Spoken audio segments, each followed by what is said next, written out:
Students, आज मैं आप लोगों को एमकॉम फाइनल एबीएसटी में पढ़ाए जाने वाले पेपर लागत एवं प्रबंध अंकेक्षण में वित्तीय अंकेक्षण एवं परिव्यय अंकेक्षण में अंतर के बारे में जानकारी दे रही हूँ। पहला अंतर है वित्तीय अंकेक्षण ऐसी किसी भी संस्था के लेखों का किया जा सकता है जहां वित्तीय लेखे रखे जाते हैं। यह आवश्यक नहीं है कि वह व्यावसायिक संस्थान ही हो, जैसे क्लब, विश्वविद्यालय आदि संस्थानों में भी वित्तीय अंकेक्षण किया जाता है, जबकि परिव्यय अंकेक्षण ऐसी संस्थाओं में ही किया जाता है जहां निर्माण, उत्पादन, खनन, प्रविधि या सेवा पूर्ति से संबंधित कोई कार्य हो। दूसरा अंतर, वित्तीय अंकेक्षण में अंकेक्षक संस्था के आर्थिक परिणामों पर रिपोर्ट देता है और प्रमाणित करता है कि लाभ-हानि विवरण तथा चिट्ठा सही है अथवा नहीं, जबकि परिव्यय अंकेक्षण में अंकेक्षक यह प्रमाणित करता है कि लागत का निर्धारण सही हुआ है अथवा नहीं। वित्तीय अंकेक्षक वित्तीय लेखों की जांच करता है, जबकि परिव्यय अंकेक्षक परिव्यय लेखों की जांच करता है। अगला जो अंतर है वो इस प्रकार है, वित्तीय अंकेक्षण बहुत सीमा तक एक नियमनता अंकेक्षण होता है, जबकि परिव्यय अंकेक्षण के अंतर्गत कुशलता अंकेक्षण व औचित्य अंकेक्षण भी समाहित होते हैं। परिव्यय अंकेक्षण यह बताता है कि वर्तमान परिस्थितियों में क्या और अधिक लाभ कमाया जा सकता था और भविष्य में लाभार्जन वृद्धि किन उपायों के आधार पर संभव है, जबकि वित्तीय अंकेक्षक का इस प्रकार का सुझाव देना कर्तव्य नहीं समझा जाता है। अगला जो अंतर है वह वित्तीय अंकेक्षण के अंतर्गत वास्तविक व्यवहारों की जांच होती है, जबकि लागत अंकेक्षण के अंतर्गत पूर्वानुमानों, योजनाओं की भी जांच होती है। अगला जो अंतर है, वित्तीय अंकेक्षण प्राय संस्था के स्वामियों द्वारा कराया जाता है, जबकि परिव्यय अंकेक्षण स्वामियों द्वारा भी कराया जा सकता है और बाह्य संस्थाओं द्वारा भी कराया जा सकता है। अंतर जानने के बारे में हम लागत या परिव्यय अंकेक्षण का स्वभाव जानेंगे कि ये किस प्रकार का होता है। पहला है वैधानिक अंकेक्षण। भारतीय कंपनी अधिनियम 2013 की धारा 148 के अंतर्गत कराया गया अंकेक्षण वैधानिक परिव्यय अंकेक्षण कहलाता है। यह धारा सरकार द्वारा निर्दिष्ट कंपनियों पर ही लागू होती है, अन्य प्रकार के संगठनों पर नहीं। वैधानिक अंकेक्षण की स्थिति में परिव्यय अंकेक्षक के अधिकार, कर्तव्य, दायित्व एवं उसकी नियुक्ति विधान द्वारा शासित होते हैं। एक लागत अंकेक्षक की नियुक्ति हेतु उसे ICMA द्वारा आयोजित परीक्षा को पास करना होगा, अर्थात लागत लेखापाल को वैधानिक अंकेक्षक के रूप में नियुक्ति दी जा सकती है। दूसरा जो इसका स्वभाव है वह निजी अंकेक्षण।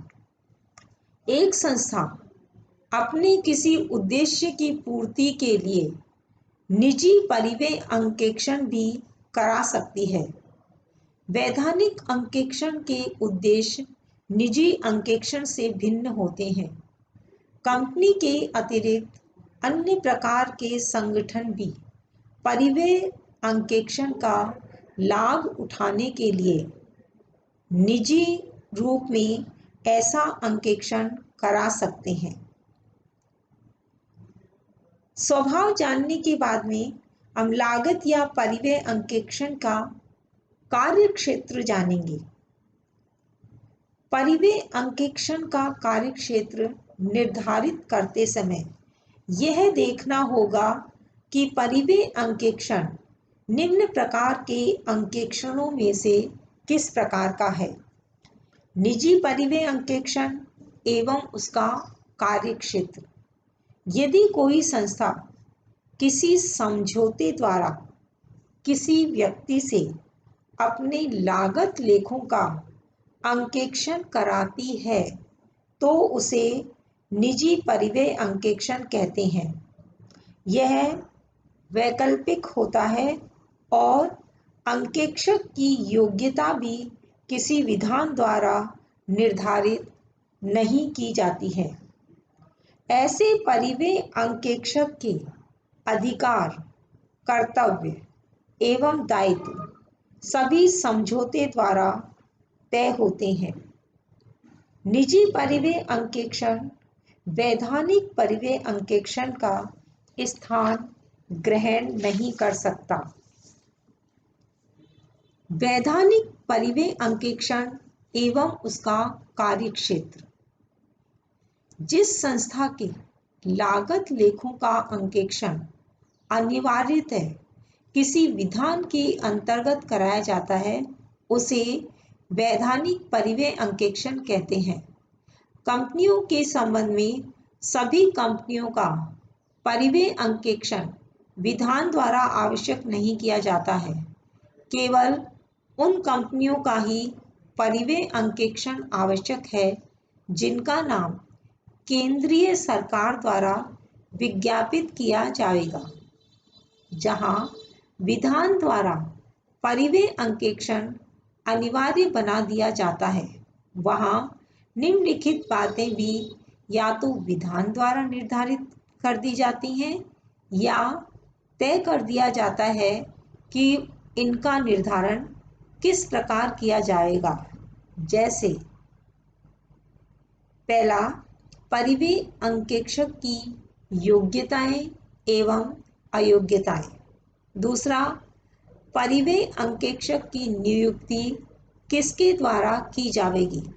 तीसरा, परिव्यय अंकेक्षक के अधिकार, कर्तव्य व दायित्व।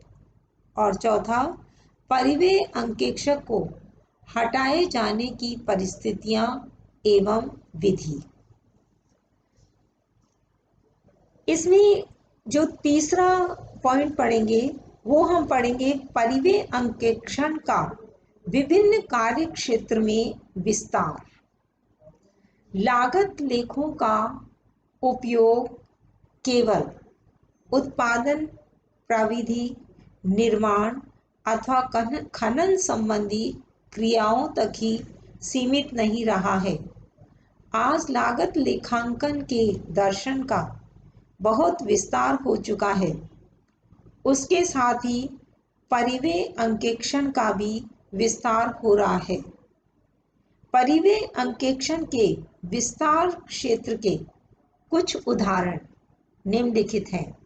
इसमें पहला है अस्पताल, जहां पर ज्ञात किया जा सकता है कि प्रति रोगी लागत क्या आती है। दूसरा, स्कूल, जहां यह ज्ञात किया जा सकता है प्रति छात्र लागत क्या आती है। तीसरा, धर्मशाला, जहां यह ज्ञात किया जा सकता है कि प्रति यात्री लागत क्या आती है। चौथा, यातायात, जहां प्रति यात्री, प्रति किलोमीटर अथवा प्रति टन माल प्रति किलोमीटर ले जाने की लागत ज्ञात की जा सकती है। सरकारी कंपनियों में परिव्यय अंकेक्षण। कंपनी अधिनियम 2013 के परिव्यय अंकेक्षण संबंधी प्रावधानों से सरकारी कंपनियों को छूट नहीं है। लागत या परिव्यय अंकेक्षण सेवाओं के विभिन्न उपयोग। इसमें हम पहला देखेंगे लागत का अंकेक्षण। पहला पॉइंट है इसमें जो उपयोग है, गतिशील और अगतिशील मदों की पहचान। इसके द्वारा हमें गतिशील और अगतिशील मदों की पहचान हो जाती है। श्रम की पहचान। तीसरा, अनुत्पादक संपत्तियों में वृद्धि तो नहीं हो रही है। चौथा, कर्मचारियों में प्रत्येक स्तर पर लागत चेतना है अथवा नहीं। दूसरा पॉइंट, लागत में कटौती के प्रयासों का अंकेक्षण। तीसरा उपयोग, लागत नियंत्रण प्रयासों का अंकेक्षण। चौथा उपयोग, उत्पादकता में वृद्धि के प्रयासों का अंकेक्षण। पांचवा, विक्रय मूल्य निर्धारण का अंकेक्षण। छठा, तंत्र अंकेक्षण। सातवां, तंत्र अंकेक्षण उपगमन। यहाँ हमने लागत अंकेक्षण के विभिन्न पहलुओं के बारे में जानकारी ली।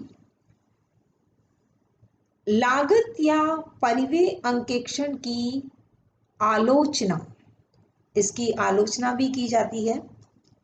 आलोचना के अंतर्गत पहली जो आलोचना है वो है आंतरिक अंकेक्षक द्वारा लागत लेखों की जांच कर ली जाती है, अलग से कोई आवश्यकता नहीं है। दूसरा, संपूर्ण वित्तीय लेखों का अंकेक्षण निर्माण खाते सहित। वैधानिक या आंतरिक अंकेक्षक द्वारा किया जाता है, अलग से कोई आवश्यकता नहीं है। तीसरा, प्रबंध कार्यों में व्यर्थ की बाधा उत्पन्न करता है।